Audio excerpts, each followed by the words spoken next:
ప్రియమైన దేవుని బిడ్డలారా, యేసుక్రీస్తు నామంలో మీ అందరికీ వందనాలు.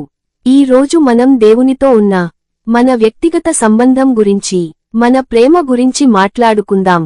వీడియో చివరి వరకు చూడండి, లైక్ చేయండి.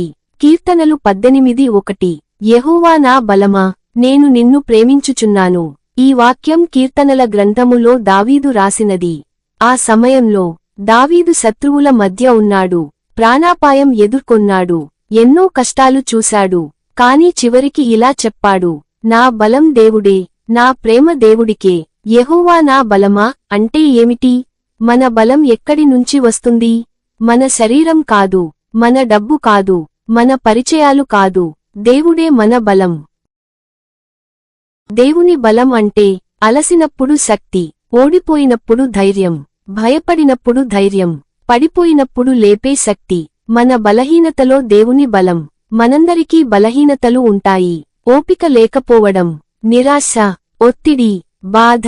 కాని దావీదు చెబుతున్నాడు, నేను బలహీనుడినైనా దేవుడు నా బలం. నీవు బలహీనుడివైనా పరవాలేదు, దేవుడు నీతో ఉన్నాడు. నేను నిన్ను ప్రేమించుచున్నాను అర్థం. ఇది సాధారణ మాట కాదు, ఇది హృదయపు మాట. దేవుణ్ణి ప్రేమించడం అంటే ఆయనను మొదటి స్థానంలో పెట్టడం, ఆయన మాట వినడం, ఆయనపై ఆధారపడడం, పాపాన్ని ద్వేషించడం.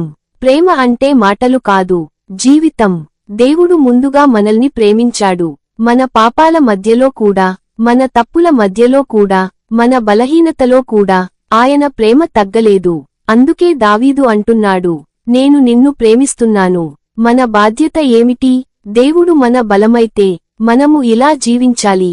ప్రార్థనలో నిలవాలి, వాక్యం చదవాలి, పవిత్ర జీవితం జీవించాలి, ఫిర్యాదు తగ్గించాలి, కృతజ్ఞత పెంచాలి. అప్పుడు మన ప్రేమ నిజమవుతుంది. ఈ రోజు దేవుడు మీతో మాట్లాడుతున్నాడు, నేనే నీ బలం, నేనే నీ ఆశ. నన్ను ప్రేమిస్తున్నావా? మన సమాధానం ఏమిటి? ప్రభువా, నేను నిన్ను ప్రేమిస్తున్నాను అని చెప్పాలి. ప్రార్థన చేసుకుందాం. ప్రభువా యేసయ్యా, నీవే మా బలం, నీవే మా ఆశ.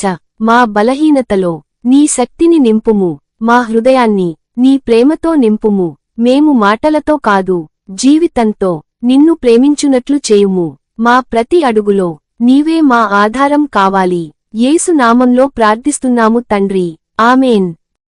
ఈ వాక్యంలో దేవుడు నీతో మాట్లాడితే దయచేసి వీడియోకి లైక్ చేయండి మరియు సబ్స్క్రైబ్ అవ్వండి. మీకోసం ప్రార్థించాలంటే కామెంట్లో ప్రార్థన అని రాయండి. దేవుడు మిమ్మల్ని ఆశీర్వదించునుగాక.